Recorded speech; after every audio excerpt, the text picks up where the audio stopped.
Okay, in this video tutorial I'm going to go over the properties of covalent compounds. So covalent compounds tend to have low melting or boiling points. They're good insulators, so they're often solids too. The solid ones are good insulators. Because they have low melting boiling points, a lot of these are actually gases or liquids at room temperature. They're soft, they're usually brittle, they don't conduct electricity very well, or not at all. Covalent crystals, however, is a slight exception. Covalent crystals, or sometimes they're called a giant covalent molecule, are very hard and have very high melting points. And we'll have a look at it a little bit at why that is. So, properties, covalent substances. Covalent substances consist of molecules. So a definition of a molecule is actually a group of atoms that are covalently bonded. So a small group of atoms that are covalently bonded. So here, looking at these, we've got ammonia, nitrogen with 3 hydrogens covalently bonded. So the covalent bonds here where they're sharing electrons, shown just as a line, so the line between the H and the N, we've got a pair of electrons being shared there. That's a really strong bond, a really, really strong bond. However, there's only a very weak bond holding the molecules together. There's only a very weak force of attraction keeping the molecules together. So when we heat a substance up, we don't actually have to break the bonds within the molecules, so the ones between the H's and the N's here, in order for the substance to melt or even evaporate. Basically, when something's solid, it's these weak bonds here that are holding everything kind of glued together. And when we heat it, when it melts, we basically just have to provide enough energy that those bonds between the molecules, between these groups here, that we can overcome those, allowing the molecules to slide past each other. That's when it becomes a liquid, or to escape each other and go flying off entirely. To escape each other entirely and just go flying off, that's when it boils and it turns to a gas. So because in order to get the molecules to slide past each other or escape each other, we don't actually have to break those covalent bonds. We just have to break the intermolecular bonds, the ones between molecules. So that's why they're called intermolecular, between molecules. Those are fairly easy to break, and that's why these things have low melting and boiling points. Okay? So guys, a covalent substance consists of molecules, small groups of atoms, in which the atoms share electrons, forming a very strong covalent bond. However, the molecules are held together by weak forces, so they're easily separated. So it's easy for them to slide past each other or to escape each other.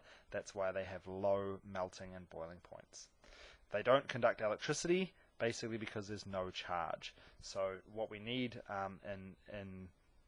in water, or if we want electricity to flow through something, electricity or current by definition is the flow of charge.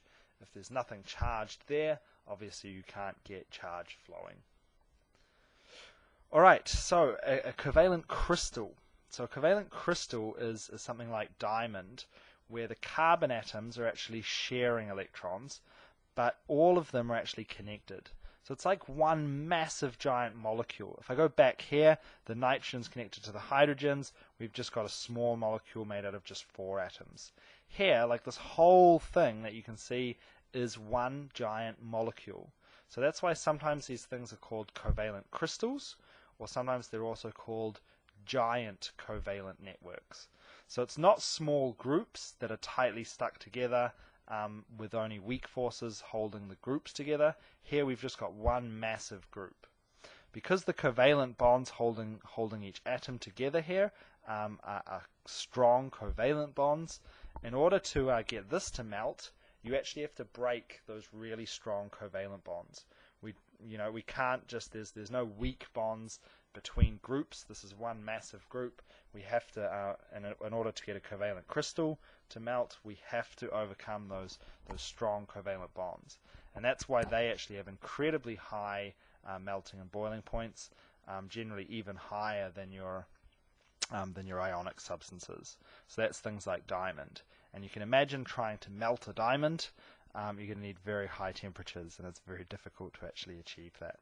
So here, diamond is actually made out of carbon, connected in a lattice in a regular pattern.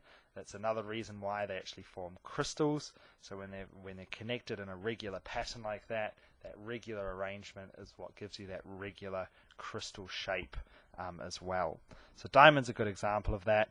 Graphite, the stuff in your pencil, is actually almost the same thing.